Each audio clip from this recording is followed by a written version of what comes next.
우리 함께 하나님의 말씀 로마서 8장 13절에 있는 말씀을 함께 보도록 하겠습니다.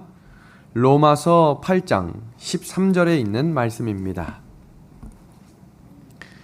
너희가 육신대로 살면 반드시 죽을 것이로되 영으로서 몸의 행실을 죽이면 살리니. 아멘. 오늘 성경 본문은 우리에게 분명하게 이렇게 말씀하고 있습니다. 육신대로 살면 뭐 하겠다 선포하십니까? 죽는다. 그럼 반대로 영으로 살면 어떻게 된다 그랬어요? 영으로 살면 살겠다라고 이야기했습니다. 그럼 이 말의 뜻은 무슨 말인가? 성령의 능력을 의지하면 살겠다는 것입니다.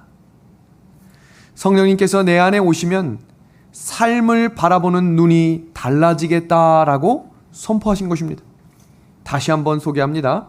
성령이 함께 하실 때 우리의 마음 가운데 생명이 회복될 것입니다. 그렇다면 예수님께 굴복한다라는 말은 무슨 의미일까? 예수님 내가 굴복합니다. 이 말이 무슨 뜻일까요? 하나님께 모든 문제를 맡기겠다 결심하는 것입니다. 오늘 우리의 삶 가운데 문제를 가지고 이 예배의 자리에 참여하신 성도들이 있으리라 생각합니다. 성령께 굴복하기를 원하십니까? 나의 삶이 다시 생명으로 온전케 변화됨을 경험하기 원하십니까? 그렇다면 예수님께 굴복하시는 이 시간이 되기를 간절히 소망합니다. 그 결심을 하나님이 붙들어 주실 것을 믿으며 우리 함께 기도하고 계시록 공부를 시작합니다. 하나님 아버지, 이 시대에 우리가 걸어가야 할 진리의 길을 보여 주시옵소서.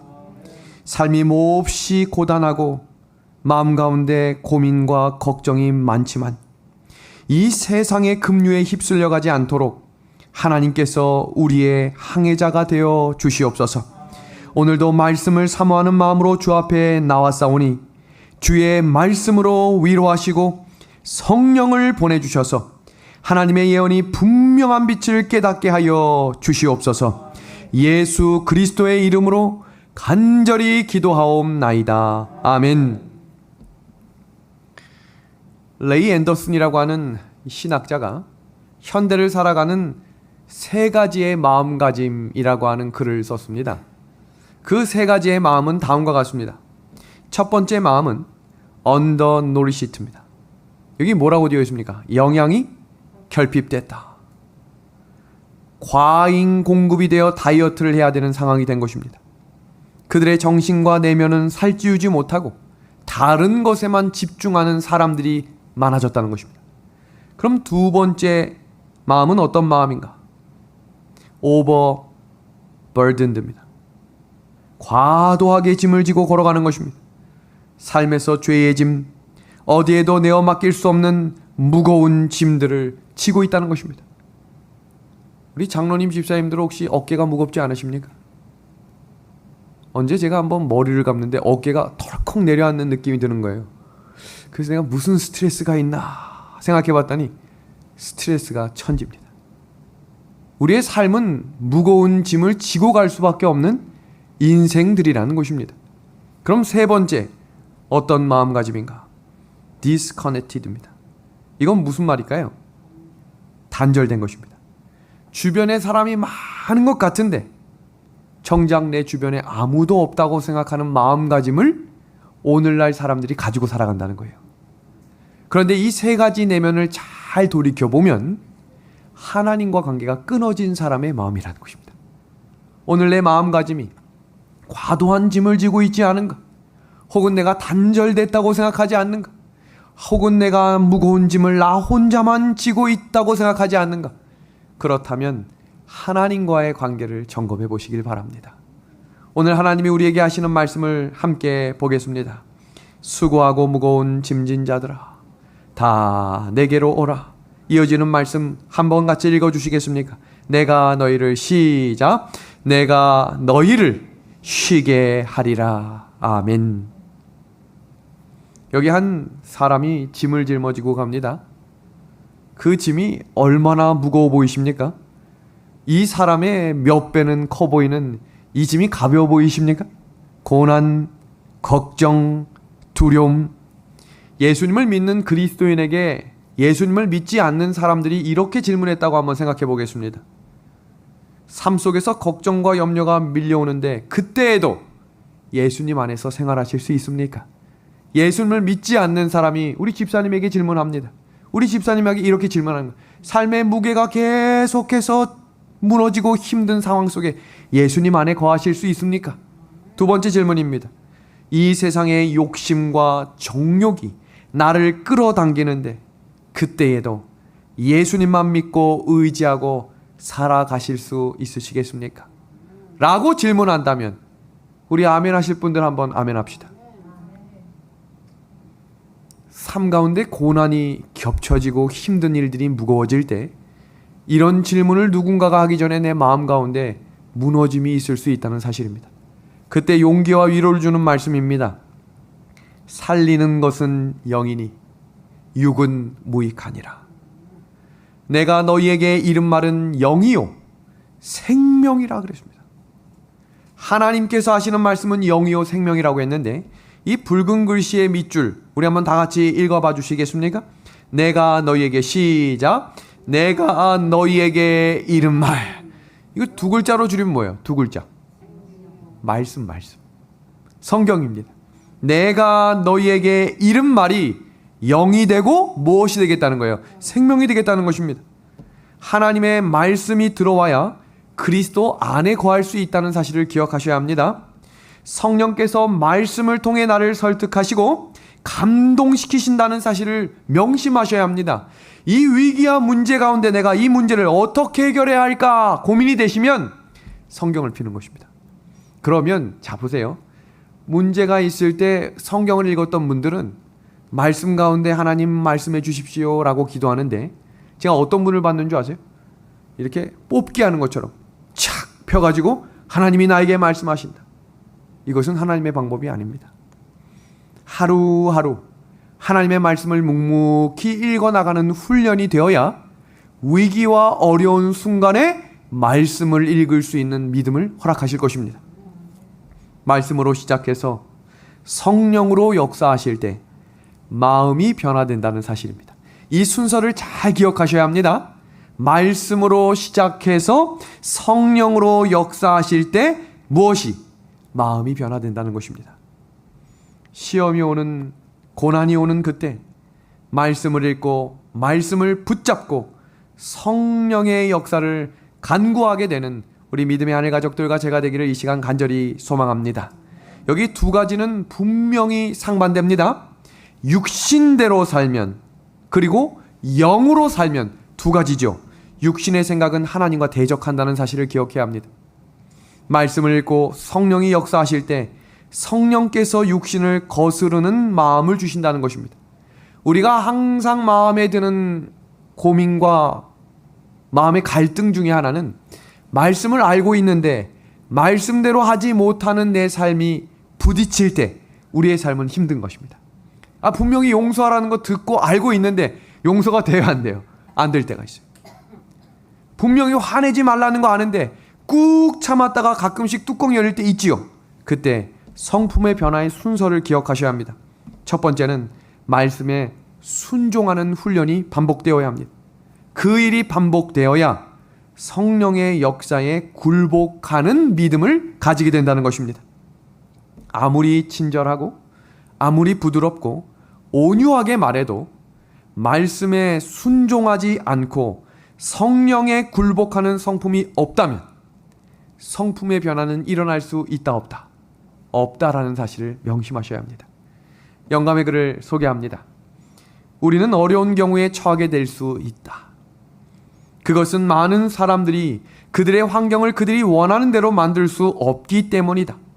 그러나 우리는 자진해서 그리스도인으로서의 품격을 이루기에 불리한 영향에 자신을 노출시키지 말아야 한다. 그러나 의무를 이해하기 위해서 부득불 그러한 환경에 들어가야 할 경우 우리는 그리스도의 은혜로 말미암아 우리가 견고히 서서 타락하지 않게 되도록 갑절이나 경계하고 기도해야 한다. 사탄에 대해 배우면 사탄은 더 격렬하게 우는 사자처럼 달려든다는 것입니다. 이어지는 영감의 글입니다. 그리스도의 일꾼들은 그의 교훈을 전적으로 순종해야 한다. 우리가 하는 일은 하나님의 사업이니 우리가 남을 축복하고자 한다면 하나님의 계획을 따라야 한다. 우리가 만일 우리 자신의 생각대로 계획한다면 주께서는 우리가 실수하도록 버려두실 것이다. 우리 이어지는 말씀 한번 같이 읽어주시겠습니까? 그러나 시작. 그러나 하나님의 분부를 쫓은 후에 우리가 어려운 환경에 처하게 되면 하나님께서 우리를 구원하실 것이다. 이 말씀이 꼭 우리 마음에 새겨지게 되기를 소망합니다. 이어지는 말씀 제가 읽습니다. 주께서는 당신의 법도를 지키기 위하여 당하는 시련 때문에 고난에 빠진 각 영혼을 보호해 주실 것이다. 오늘 이 약속의 말씀을 꼭 마음에 새겨서 어렵고 마음의 낙심이 반복되어 찾아올 때 하나님의 말씀만 의지하며 나아갑니다를 외치시고 기도하시기를 간절히 소망합니다. 제가 지금 영혼 불멸에 대해서 계속해서 살피고 있는데요.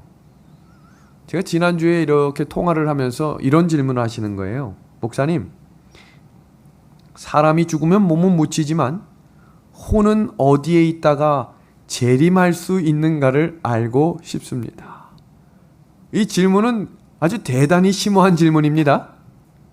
제가 그래서 이런저런 얘기를 쭉 하다가 제가 장로교인이나 여러 개신교회 분들하고 통화를 자주 하거든요. 그래서 제가 여쭤봤어요. 혹시 어느 교회 다니세요? 그랬더니 충격받았어요. 제7일 한식일 예수 재림교회 다닙니다. 깜짝 놀랐어요. 집사님이십니다. 교회를 다니는, 열심히 교회를 섬기는 집사님이신데 혼돈을 하시는 거예요. 지금 이 사상은 재림교회와 개신교회 사상이 짬뽕되어 있는 것입니다. 몸은 묻혔어요. 흙으로 돌아가는 걸 알아요. 근데 갑자기 뭐가? 혼은 어디 있냐는 거예요. 어디 있냐. 그리고 혼은 언제 재림하실 때 하늘에 갈 수 있냐는 것입니다. 그래서 제가 오늘 저녁 이 말씀을 생방송으로 꼭 청취하라고 말씀드렸거든요. 아마 지금 집사님이 보고 계실 거예요. 자, 지금부터 그 내용을 살핍니다.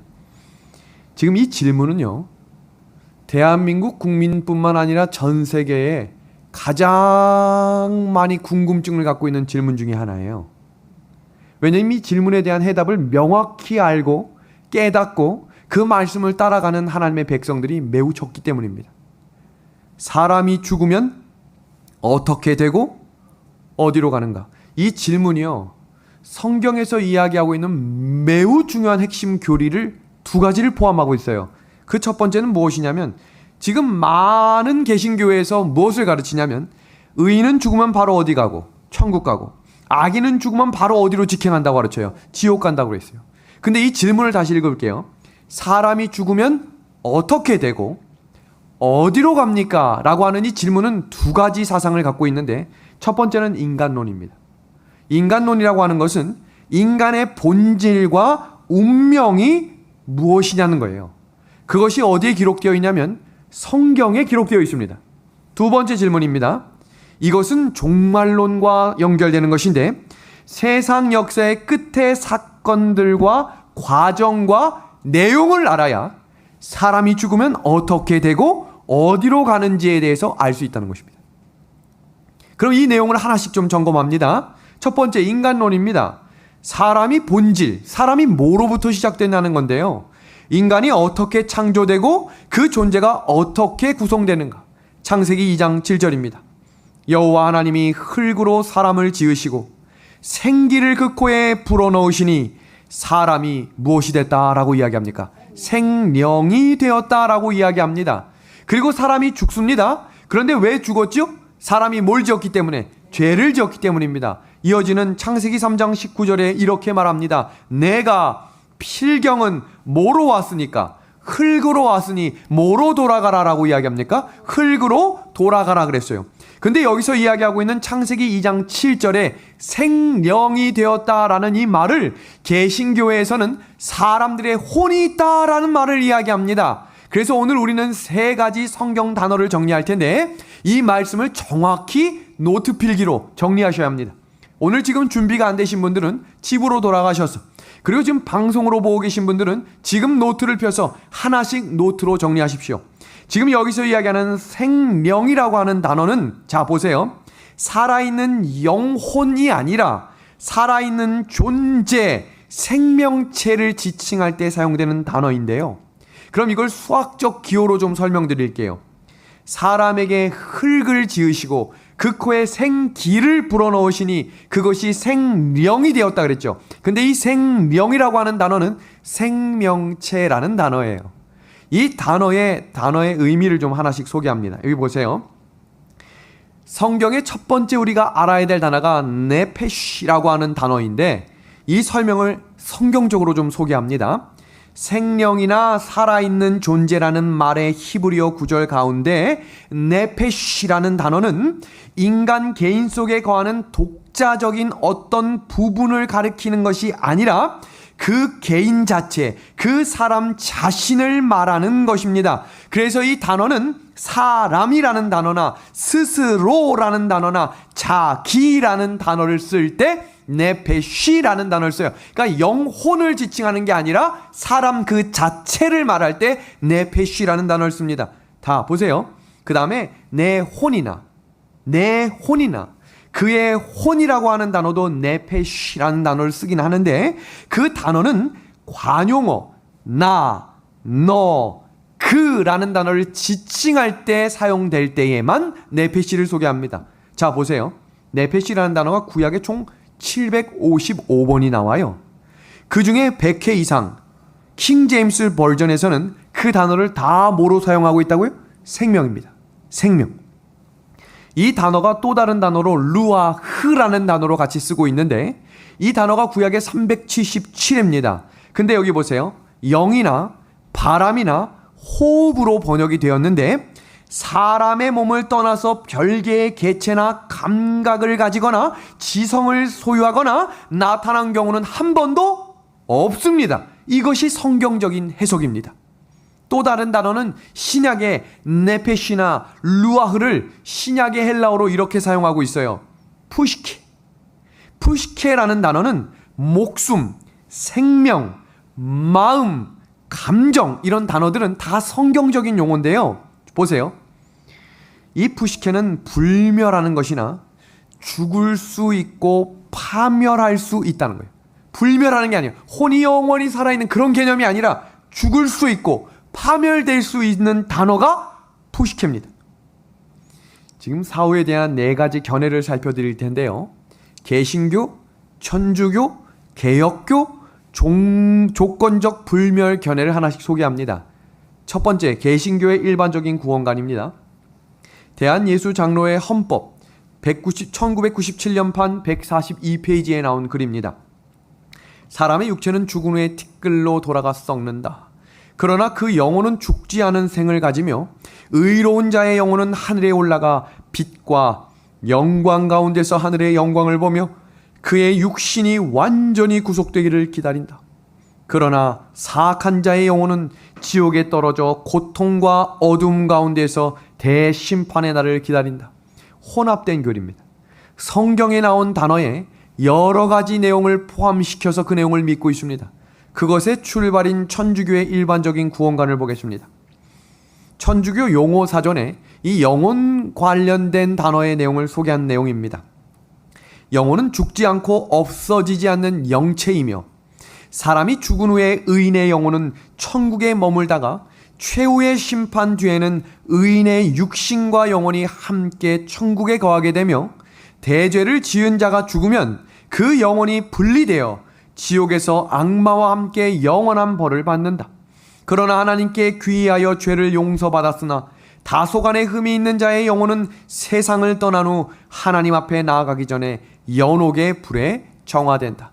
지금 개신교보다 하나 더 있지요? 또 다른 개혁교의 일반적인 구원관입니다. 죽은 후 의인은 낙원에 악인은 음부에 갔다가 예수 재림시 부활한 육체와 영혼이 결합하여 의인은 천국에 가서 영생을, 악인은 지옥에 가서 영원한 형벌을 받는다. 지금 이게 무슨 말이냐면 모든 개신교회가, 천주교를 포함한 모든 개신교회가 다 영혼이 분리되어 천당과 지옥에 간다고 가르치기 때문에 사람이 죽기 전에 극도로 두렵고 불안한 이유가 거기 있는 거예요. 왜요? 사람이 자신 있게 죽기 바로 직전에 나는 하늘 간다 라고 확신하며 죽는 사람이 소수라는 거예요. 그러니까 다 뭐예요? 이렇게 떵떵거리고 자신감 있게 살다가도 무거운 죄짐과 무거운 죽음 두려움 앞에는 모두가 다 두려움이 떠는 것입니다. 그럼 마지막 조건적 불멸견해입니다. 잘 보시기 바랍니다. 재림교회 기본교리 28에 수록된 내용입니다. 불멸은 하나님께만 있는 것이며 죄인은 하나님을 믿고 예수를 구주로 영접한 경우에만 영육이 함께 불멸한다. 그 불멸은 예수께서 재림하실 때에 죽어있던 자는 부활을 통하여 산 자는 불멸의 몸으로 변화를 받아 시작된다. 악인은 영원한 불의 형벌을 받는 것이 아니라 심판의 부활로 일어난 후 불로 소멸되는 것이다. 죽어 없어지는 것이다. 우리 믿음의 한해 가족 여러분, 말세에 사탄이 하는 일, 우리 지난주 토요일에 공부했던 내용인데요. 이 내용을 제가 반복하는 이유는 알면서도 당하기 때문이에요. 자주 반복하셔서 이 10가지의 내용들이 내 삶에 일어날 때마다 누가 하는 일이구나, 사탄이 하는 일이구나 하고 성령 하나님을 부르십시오. 하나님 안에 거하십시오. 말씀 안에 거하셔야 합니다. 자, 첫 번째입니다. 거짓말, 미혹해서 하나님의 백성들을 속입니다. 하나님의 백성들을 고소하여 구원을 받지 못하게 합니다. 전도하는 일에 길을 막아 복음이 전파되지 못하도록 막을 것입니다. 마음밭에 뿌려진 말씀의 씨앗이 자라지 못합니다. 말씀을 듣고 아멘하지만 문 밖에 나서는 순간 사람들의 말로 내 마음을 낙담하게 하고 생각지도 않은 전화 한 통을 받음으로 마음이 근심하게 할 것입니다. 다섯 번째입니다. 진리가 마음이 뿌려진 밭에 교회에 가라지를 심음으로 싸움과 분란이 일어나게 만든다는 것입니다. 여섯 번째입니다. 악하고 나쁜 생각. 제가 설명드렸죠. 악하고 나쁜 생각은 우리가 때때로 원하지 않아도 근심, 걱정뿐만 아니라 시기, 질투까지도 사탄은 겹겹이 둘러진친다는 것입니다. 일곱 번째입니다. 성령을 속이는 일을 하도록 사람의 마음에 작용합니다.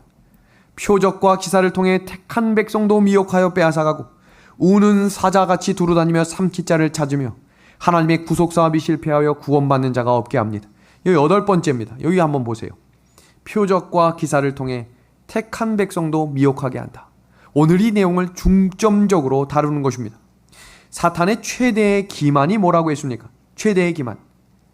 성경의 창세기 2장을 통해 선악을 알게 하는 나무의 열매를 먹으면 반드시 죽겠다고 했고 사탄 마귀는 죽지 않는다고 했습니다. 그런데 먹었어요. 사람이 죽었습니다. 그럼 누가 거짓말한 거예요? 사탄 마귀가 거짓말한 것이죠. 그러나 사탄 마귀는 그것을 감추기 위한 기만술로 사람의 몸은 죽지만 무엇은 산다고 가르치는 거예요. 무엇은? 영혼은 산다는 것입니다. 이것이 천주교회뿐만 아니라 개신교회까지 연속적으로 전해지며 구약 시대에도 그것이 계속해서 이어져 내려옵니다. 보세요. 너희는 신접한 자와 박수를 믿지 말고 그들을 추종하여 스스로 더럽히지 말라. 레위기 20장 27절입니다. 남자와 여자가 접신하거나 박수무당이 되거든 반드시 죽이고 뭐로 쳐 죽이라고요? 돌로 쳐 죽이라고 했습니다. 죽은 자와 산 자를 만나게 하는 것을 영매라고 하거든요. 하나님은 이것을 절대로 하지 말라고 하셨어요. 오늘 설교 후반부에 그것이 실제 우리 지금 이 시대에 어떻게 일어나고 있는가를 들으시면 깜짝 놀랄 겁니다. 다음입니다. 하나님께서는 죽은 자가 현실 세계에 나타나지 못하도록 금지하셨거든요. 그런데 강신술과 영매들이 하나님의 금지를 무시하고 그것을 어떻게 하는 겁니까? 연결하는 것입니다. 이것이 천주교의 교리로 전해지는 내용을 저희가 3주 전에 배웠고 그것이 성경적이고 예언적인 내용을 우리가 지난 시간에 배웠습니다. 종교개혁이 일어났죠. 마틴 루터와 종교개혁자들이 크게 일어나 하나님의 오직 성경과 오직 믿음과 오직 구원을 가지고 전진했을 때 무슨 교리들을 못 없앴다고 했습니까? 여기 보세요. 이 많은 교리 중에 다 없애자라고 이야기하며 오직 믿음과 오직 구원은 오직 성경을 통해 일어난다라고 이야기하며 마리아 숭배를 없앴죠.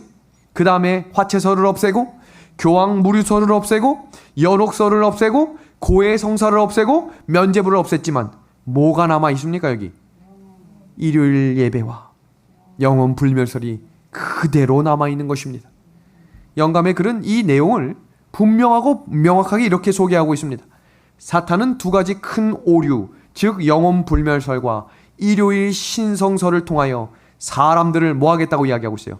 기만하겠다고 했습니다. 그러면 영혼 불멸 사살이 개신교의 교리가 되는 과정을 한번 살핍니다. 1513년에 영혼 불멸 고리가 천주교 교리로 확정되는 장면을 책으로 좀 소개하겠습니다. 여기 보십시오. 어떤 사람들이 이성적인 영혼의 속성이 관하여 그것이 죽음과 더불어 죽게 된다고 감히 주장한 것과는 달리 우리는 거룩한 공예의 동의로 영혼은 불멸이라고 한 교황 클레멘트 5세의 규정에 따라 지성적인 영혼은 죽게 된다고 주장하는 자들을 뭐 하겠다고 이야기합니까?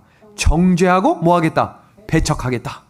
이와 같은 그릇된 주장에 집착하는 모든 사람을 멀리할 것과 이단으로 징벌하여야 할 것임을 명하는 바이다. 불과 하루 전에는 이 사상에 대해 진취적이고 지지하는 사람들을 이단이라 이야기했다가 갑자기 클레멘트 5세 교황이 아니다. 이제부터는 이것이 우리의 교리다 라고 발표하는 순간 완전히 뒤바뀝니다. 그것이 어떻게 전개됐는가? 1517년 종교개혁이 시작되고 프랑스의 젊은 카톨릭 신자였던 칼빈이 1532년 개신교 신앙으로 개종했죠. 그런데 그가 개종한 지 2년 만에 1534년 25세의 영혼불멸을 반대하는 제세례파 그리스도인들을 신랄히 비평하고 이단으로 정죄하는 신학 논문 혼수론을 집필합니다. 이것이 어떻게 전개되나 보겠습니다. 그 논문이 오늘날 일반 개신교도들의 영혼불멸 신앙을 정립시키는 결정적인 계기가 됩니다. 이 사상이 종교개혁을 주도했던 영국의 위클리프나 틴덜이나 독일의 루터, 이미 중세교의 영혼불멸설 교리가 이교적인 사상임을 지적했지만 사탄이 그 뒤를 굳건히 지키고 있었다는 사실입니다. 이것이 어떻게 될 것인가? 마지막 때에 사탄이 짐승의 환란이라고 하는 무서운 하나님을 대적하는 마지막 예언 징조에 죽은 자들의 혼이 살아있다라고 하는 교리를 가지고 진격할 것입니다. 마지막 짐승의 표 환란과 아마겟돈 전쟁의 핵심이 왜요? 이것이 있어야 예수님의 재림이 필요 없기 때문입니다. 그러면 지금 개신교에서 가장 혼돈과 혼란을 빠뜨리는 영혼불멸 사상의 핵심 키워드인 부자와 나사로의 이야기를 오늘 잠시 소개하겠습니다. 누가복음 16장 19절에서 31절에는 부자와 나사로의 이야기가 시작됩니다. 그 장면을 좀 성경으로 보겠습니다. 한 부자가 있어 자색 옷과 고운 베옷을 입고 날마다 호화롭게 즐기더라. 그런데 나사로라는 한 거지가 헌데 투성이로 그의 대문 앞에 버려진 채 그 부자의 상에서 떨어지는 것으로 배불려 하며 심지어 개들이 와서 그 헌데를 핥더라. 이에 그 거지가 죽어 천사들에게 받들려 아브라함의 품에 들어가고 부자도 죽어 장사됨에 그가 음부에서 고통 중에 눈을 들어 멀리 아브라함과 그의 품에 있는 나사로를 보고 불러. 이 장면 이해되시죠? 지금 둘이 죽었는데 갑자기 어디로 간 거예요? 영혼이 갑자기 슝 하고 나타난 것입니다. 그리고 지금 저기 보니까 아브라함 품에 누가 있는 거예요? 나사로가 있습니다. 이어지는 장면입니다. 이르되 아버지 아브라함이여 나를 긍휼히 여기사 나사로를 보내어 그 손가락 끝에 물을 찍어 내 혀를 서늘하게 하소서. 내가 이 불꽃 가운데서 괴로워하나이다. 아브라함이 이르되 예 너는 살았을 때에 좋은 것을 받았고 나사로는 고난을 받았으니 이것을 기억하라. 이제 그는 여기서 위로를 받고 너는 괴로움을 받느니라. 이 장면을 개신교의 목사님들이 설교하면 명확하게 이렇게 얘기합니다. 여러분 똑바로 살아야 합니다. 어디 간다고 지금? 지옥 갑니다. 그럼 제가 그 예배를 이렇게 동영상으로 보면 아멘이 얼마나 큰 예배. 아멘아요, 아멘. 난리가 나요. 그것이 진리라고 믿기 때문이죠. 그럼 지금 이 말씀을 듣고 있는 개신교의 성도들도 주목해 보길 바랍니다. 부자와 나사로 이야기가 실화일 경우에 문제점이 있어요. 지금 이 본문 성경에 어떤 문제가 있는가? 첫 번째, 그럼 아브라함 이전에 구원받은 사람들은 도대체 어디 있냐는 거예요. 두 번째입니다. 죽은 자의 영혼이 모두 아브라함의 품으로 들어갈 수 있느냐는 것입니다. 세 번째입니다. 영혼에게 과연 눈과 코와 입이 있느냐는 거예요. 네 번째입니다. 영혼이 갈증을 느낄 수 있는가? 그럼 지금 막 영혼들이 떠나다가 목이 마르면 다 어디로 가야 돼요? 정수기 앞으로 다 가야 돼요. 목이 마르니까. 다음입니다. 천국과 음부 사이에 손가락에 물을 찍어 넣어줄 수 있을 만큼 가까운 것. 지금 나사로는 천국에 있고 이 부자는 지옥에 있다고 지금 성경이 이야기하잖아요. 자, 손가락으로 찍어달라는데, 자 보세요. 손가락으로 찍으려면 지금 천국하고 지옥하고 어느 정도 거리 돼야 돼요? 한 뼘 정도.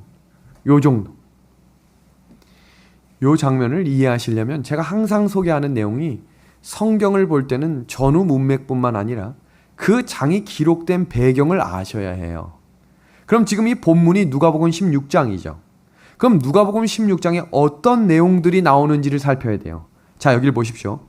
누가복음 15장과 16장에는 예수님의 비유들이 연속해서 나오는 특별한 장이에요. 자, 보세요. 누가복음 15장 3절. 예수께서 저희에게 이 뭐라고 이야기했습니까? 비유로 이르시되라 그랬죠. 그럼 누가복음 15장에 어떤 비유가 나오는가? 첫 번째, 잃은 양의 비유입니다. 두 번째, 잃은 은전의 비유입니다.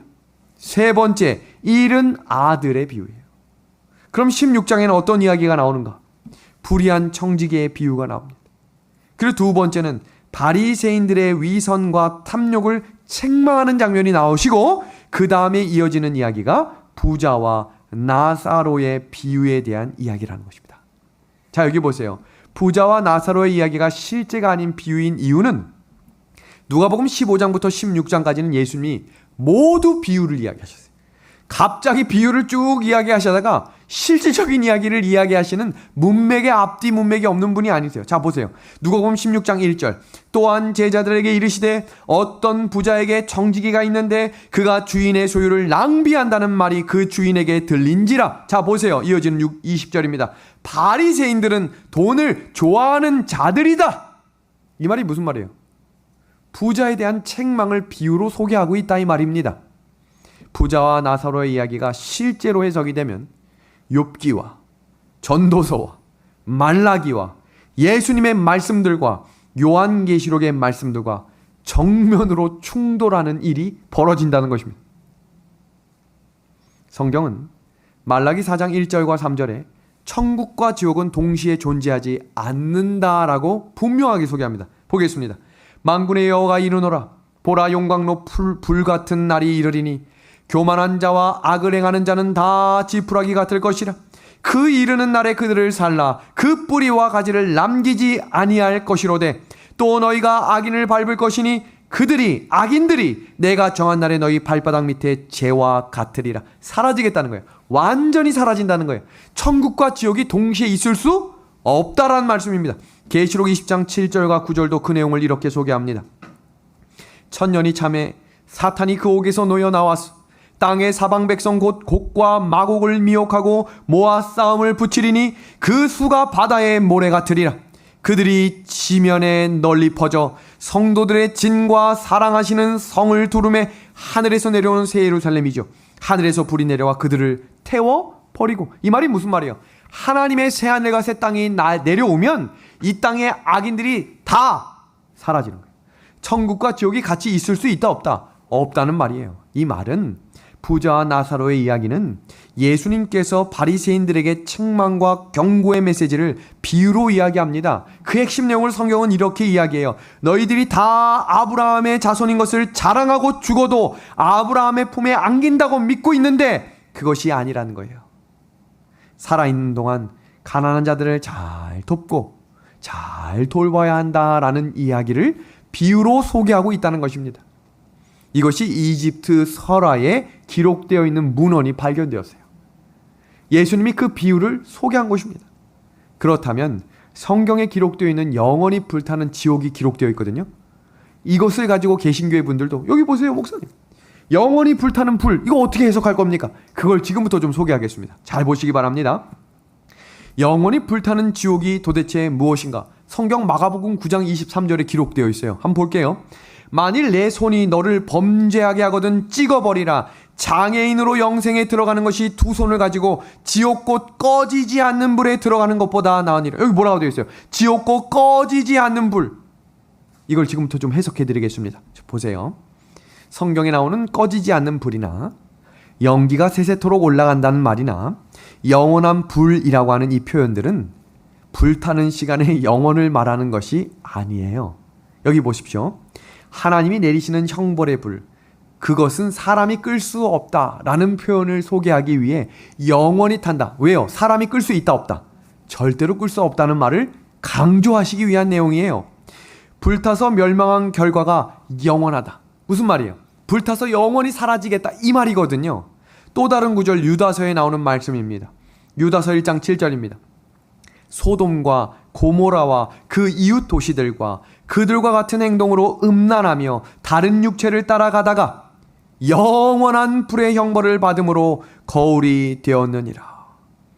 영원한 불, 소돔과 고모라의 불이, 이것이 시간적으로 영원한 불이라면 예전 소돔과 고모라에 지금 여전히 불타고 있어야겠죠.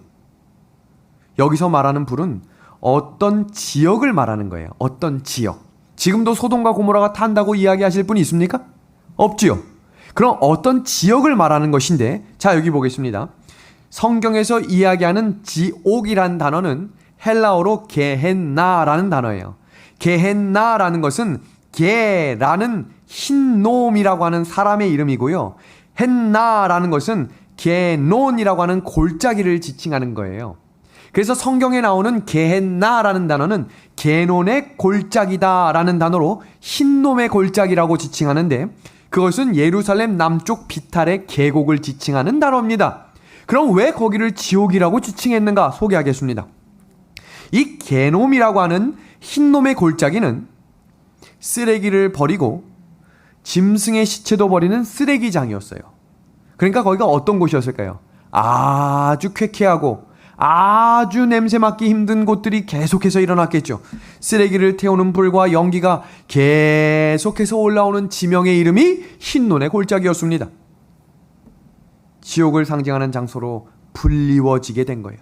그러니까 사람이 불타가지고 영원히 오는 게 아니라 아주 쓰레기 천지, 아주 더럽고 악한 냄새들이 가득하다라는 것을 뭐라고 표현한 거예요? 게헤난, 그 단어를 지옥이라고 표현한 것입니다. 그럼 지금 현재의 흰논의 골짜기가 어딘가? 바로 여기입니다. 사람들이 말하는 실제 이런 곳, 지하에서 영원히 불타는 곳을 예수님이 말씀하신 게 아니라 지금 이렇게 쓰레기가 있고 짐승이 타는 불이 계속 올라오는 이 자리를 지옥이다라고 표현한 것입니다. 전혀 성경적이지 않고 역사적이지 않은 이야기가 횡행하고 있는 것입니다. 영혼불멸 사상과 부활의 진리는 조화가 되지 않습니다. 여기 윌리엄 텐테일이라고 하는 틴들이라고 하는 영국의 너무나 유명한 분인데요.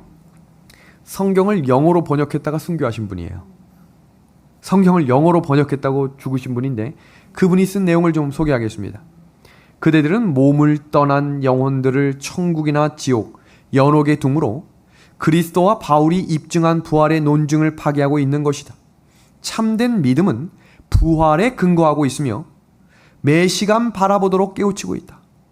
교황은 그리스도의 영적인 교리와 철학자들의 인간적인 교리를 결합시켜 놓았으나 이것들은 서로 어긋나기 때문에 일치할 수 없고 그리스도인 한 사람 안에서 성령과 육신이 더 이상 역사할 수 없다. 내게 다시 말해보라. 만약 영혼들이 하늘에 있다면 그들이 왜 천사들의 경우와 같지 못한가? 그런 뒤에 새삼스럽게 부활이 있어야 할 까닭이 무엇인가? 이것은 계속해서 진리의 뿔을 들고 전진하는 하나님의 사람들이 끊임없이 외쳤단 말입니다. 여기 영혼의 불멸인가 죽은 자의 부활인가 라고 하는 오스만 쿨만이라고 하는 프랑스 신학자가 1958년 논문으로 발표한 내용을 좀 소개하겠습니다. 보십시오. 성서적으로 철학적으로 영혼 불멸설을 설명하는데 죽은 자의 영혼이 별개로 존재한다는 영혼 불멸설의 가르침은 부활의 신앙과는 공존할 수 없는 비성서적인 관념이라는 결론을 내렸어요. 그러자 이분이 이것을 발표하자 어떤 일이 벌어졌나 보세요. 공격과 비난의 화살이 일어나는데 영적 번민을 일으키는 불러일으키는 좋아하는 괴물이라고 각종 신문과 각종 철학자들과 각종 신학자들이 이 사람을 죽이려고 했습니다. 죽이려고 했어요. 그러자 이 오스만 쿨만이라고 하는 이 신학자가 어떻게 반응했나 보세요. 보겠습니다. 어떤 비판자도 본문 주석으로 나를 반론하고자 시도하지 않았다. 나의 글에 대하여 가하는 공격적인 주석학적인 논의의 근거가 되었더라면 이 공격들은 내게 더 큰 감명을 주었을 것이다. 그러니까 소리 지르고 윽박 지르고 막 욕을 하는데 그 누구도 성경적으로 찾아오는 사람은 한 사람도 없었다는 것입니다. 이어지는 내용입니다. 그러나 이와는 달리 나는 철학적인 심리학적인 무엇보다도 감정적인 막역한 이유로 공격받고 있다. 검사를 하시다가 목사가 된 분이 있으셨어요. 이재훈 목사님이라는 분인데 너무 과로를 하셔서 1993년에 내경색이 와서 목회일, 검사일을 다 접고 요양을 하러 들어갑니다. 개신교회 목사님이셨어요. 그런데 어떤 일이 일어났냐면 요양을 하면서 목사를 하면서도 성경을 제대로 읽지 못해서 성경을 100번 통독하는 일이 일어납니다. 그리고 성경을 읽으면서 그분이 대단한 한 가지 사실을 깨달아서 인간의 사후세계라는 책을 쓰셨는데 이 인간의 사후세계 책 첫 페이지 표지에 뭐라고 쓰셨나 보겠습니다. 죽은 자의 영혼은 있다 없다? 없다. 그 다음 내용 보세요. 전생이 있다는 영혼 재생설이나 죽은 자의 영혼이 천당이나 지옥에 간다는 영혼 불멸설은 모두 비성경적인 인간이 만들어낸 뭐다? 허상이다. 허상이다. 성경 어디에도 육신에 떠난 영혼이 다른 세계에서 생존한다는 말은 없다. 반대로 죽음은 생존의 끝이고 육신이 죽을 때 그 영혼 생명도 끝난다는 내용은 성경 구절을 헤아리기 어려울 만큼 있다. 성경을 100번 읽은 분이 깨달은 내용을 지금 우리가 먼저 알게 하시고 이 말씀을 전하게 하신 하나님께 감사를 드립니다. 이게 얼마나 큰 진리인지 모르는 사실입니다. 제가 지금부터 아주 충격적인 사진 하나 보여드릴 텐데 메타피직스라고 하는 광고의 표지를 제가 직접 찍어온 사진입니다. 메타피직스. 이게 무슨 말이냐면 죽은 자를 만날 수 있다 라는 광고가 나고 있습니다. 그럼 어떤 사람들이 이 사람들을 찾아가고 싶을까요? 사랑하는 아내가 죽었거나 사랑하는 남편이 죽었거나 불의의 사고로 자녀를 잃은 사람들은 이런 표지 보면 마음이 감흥이 올까요? 실제로 한 여 집사님이 이 문구를 보고 이곳을 찾아갑니다. 불과 몇 개월 전에 남편이 불의의 사고로 돌아가신 거예요. 너무너무 보고 싶어서 찾아갑니다. 그 내용을 지금부터 하나씩 소개하겠습니다. 주소를 따라 찾아가 남편을 보고 싶어 영매를 찾아갑니다. 영매라고 하는 것은 산자와 죽은 자를 중매하는 강신수를 말하는 것이거든요.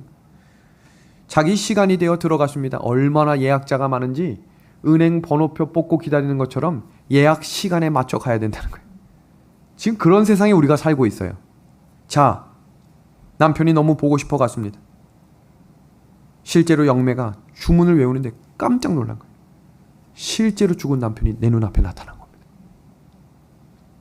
너무 기쁘고 너무 좋았습니다.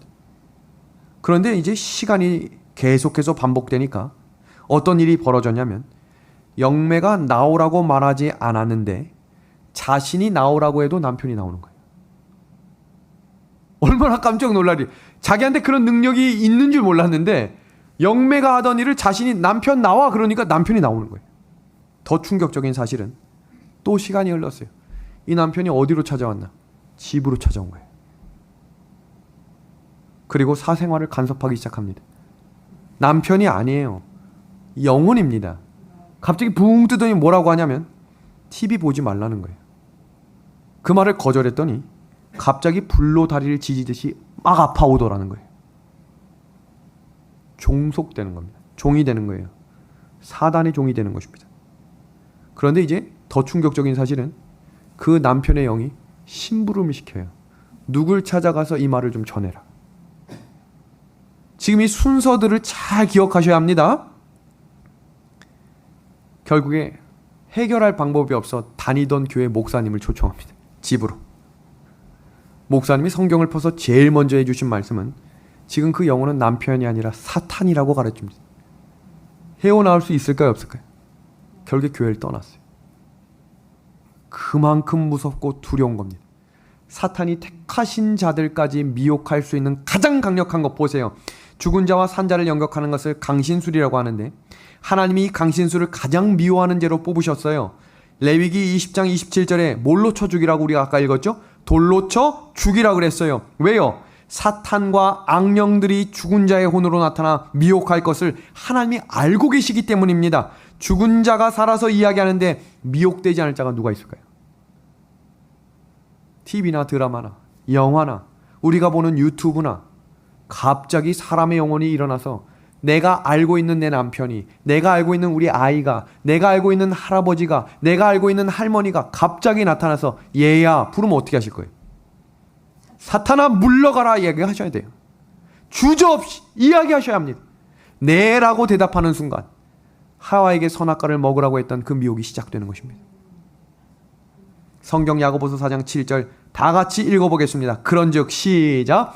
그런즉 너희는 하나님께 뭐하라고 합니까? 복종할지어다. 크게 읽어봅시다. 시작. 마귀를 대적하라. 그리하면 너희를 피하리라. 믿음의 하늘 가족 여러분, 하나님께 순복하고 마귀에게 대적하십시오. 대적하라는 쉬운 성경에 뭐라고 되어 있냐면 덤비라는 거예요. 여러분, 강도가 나에게 덤빕니다. 나에게 귀한 자녀들이 옆에 있어요. 어떻게 하실 거예요? 덤벼야죠. 싸우셔야죠. 그만큼 사탄과 물러서지 말고 싸우라는 것입니다. 하나님을 의지하며 말입니다. 다음 구절입니다. 에베소 6장 11절 마귀의 관계를 능히 대적하기 위하여 하나님의 뭘 입으라고 되어 있어요? 전신 갑주를 뭐하라? 입으라 라고 이야기합니다. 성경의 그 전신 갑주에 이어지는 말씀을 같이 보겠습니다. 그런즉 서서 진리로 너희 허리띠를 띠고 의의 호심경을 붙이고 평안의 복음이 준비한 것으로 신을 신고 모든 것 위에 믿음의 방패를 가지고 이로써 능히 악한 자의 모든 불화살을 소멸하고 구원의 투구와 성령의 검 곧 하나님의 말씀을 가지라. 모든 기도와 간구를 하되 항상 성령 안에서 기도하고 이를 위하여 깨어 구하기를 항상 힘쓰며 여러 성도를 위하여 구하라. 이 말씀을 주석적으로 좀 소개하고 오늘 말씀을 정리하겠습니다. 하나님의 전신갑주를 입으라 라는 말씀의 첫 번째 의미는 끊임없이 진리를 추구하며 진리를 사모하라는 것입니다. 마지막 때에 하나님의 백성으로 돌아오는 사람들의 손에는 진리의 성경이 들려있겠다고 그랬어요. 성경이 이야기하는 대로 따라갈 수 있는 간절한 진리를 사모하는 마음을 갖게 되기를 간절히 소망합니다. 두 번째입니다. 매 순간 그리스도의 의를 의지하셔야 합니다. 사탄과 싸우라고 막 덤비라고 했다고 아무것도 없이 가면 사탄을 이길 수 있는 사람 아무도 없어요. 예수님과 함께 가는 거예요. 그래서 성경에 이전 것은 지나갔으니 보라 뭐가 되었다 그랬어요. 새 것이 되었도다 라고 하는 그 구절의 전제 조건이 뭐냐면 새 것이 되려면 그리스도 안에 있으면 새 것이 되는 거예요. 아멘이죠. 마찬가지로 우리가 싸울 수 있는 죄와 싸우거나 사탄과 싸우거나 사탄과 덤비시려면 예수님 안에 있어야 돼요. 세 번째입니다. 항상 복음을 전하는 일에 같이 읽어볼까요? 시작. 전심전력하는 것입니다. 하나님께서 우리에게 전도하게 하신 이유는 그래야 우리가 넘어지지 않기 때문이에요. 왜 우리가 넘어지고 왜 교회에 실망이 있고 왜 교회에 낙심이 있는가? 전도하지 않기 때문입니다. 영혼 구원 사업에 열심을 내는 우리 믿음의 하늘 가족들과 제가 되길 바랍니다. 네 번째입니다. 하나님의 말씀에 대한 철저한 믿음을 갖는 것입니다. 철저한 믿음. 하나의 의심도 갖지 않고 하나님의 말씀이면 반드시 이루어진다는 사실과 하나님은 살아계시다는 이 약속을 붙드시게 되길 바랍니다. 다섯 번째입니다. 매일 구원의 확신을 가지고 살아가야 돼요. 매일입니다. 지난달에 지난주에 한 것으로 족하지 않아요. 매일입니다. 그래서 우리가 날마다 새벽을 깨우는 것입니다. 여섯 번째입니다. 날마다 하나님의 말씀을 깊이 상고해야 합니다. 마지막 일곱 번째는 아침마다 성령을 구하며 간절히 기도하는 우리 믿음의 하늘 가족들과 제가 되기를 간절히 소망합니다. 너무나 중요한 말씀입니다. 재림신앙의 기둥은 부활신앙이에요. 그래서 제가 오늘 한 집사님이 오늘 아버지께서 돌아가셨다라는 소식을 들었습니다. 너무 사랑하는 아버지. 미국에서도 자녀들이 다 들어와 춘천은하숙교회 7월 10일에 오시려고 준비하시다가 장례식이 터진 것입니다. 그래서 제가 어떤 문자를 보냈겠어요? 재림의 소망과 부활의 소망이 우리에게 주신 하나님의 은혜입니다 라고 보냈어요. 우리가 장례식이 슬프지만 그것이 끝이 아닌 이유는 예수님께서 부활하신 것처럼 자는 자들을 깨워주시겠다고 약속하셨기 때문입니다. 우리 그 약속의 말씀 같이 보겠습니다. 주께서 호령과 천사장의 소리와 하나님의 나팔로 친히 하늘로 쫓아 강림하시리니, 여기 너무 중요한 말씀 나오죠. 그리스도 안에서 그 말은 살아서 예수님 안에 살아야 죽어도 예수님 안에서 부활할 수 있다는 거예요. 그러니까 우리가 지금 예수님 안에 거하는 성도들이 되어야 합니다. 이어지는 말씀 함께 봅니다. 그 후에 우리 살아남은 자도 저희와 함께 구름 속으로 끌어올려 공중에서 주를 영접하게 하시리니 그리하여 우리가 항상 주와 함께 있으리라. 아멘. 의인들이 공중에서 주님을 만난다는 것은 함께 하늘에 가서 영원히 산다는 것입니다. 주님을 바라보며 살아갑시다. 주님의 진리를 바라보면 모든 것을 인도함을 받게 될 것입니다. 오늘 말씀을 정리하면서 하나님께서 우리에게 주신 약속의 말씀, 부활이요 생명이라고 하신 그 말씀이 다시 오시는 재림이 이 부활 소망을 확신해야 우리의 마음 가운데 그 진리를 하나님께서 성령으로 지켜 주실 것입니다. 세상이 지금 천당과 지옥을 이야기하며 사람들을 미혹하고 있습니다. 그때 우리는 하나님의 나라에는 지옥이 있을 수 없음을 분명한 진리로 전하시고 이 약속의 말씀이 살아 움직일 수 있도록 우리의 삶 가운데 강신술과 일어나는 일들을 멀리 하시라고 제가 소개했죠. 성경을 가까이 하십시오. 하나님을 가까이 하는 자들이 하나님이 함께 하심을 경험하게 될 것입니다.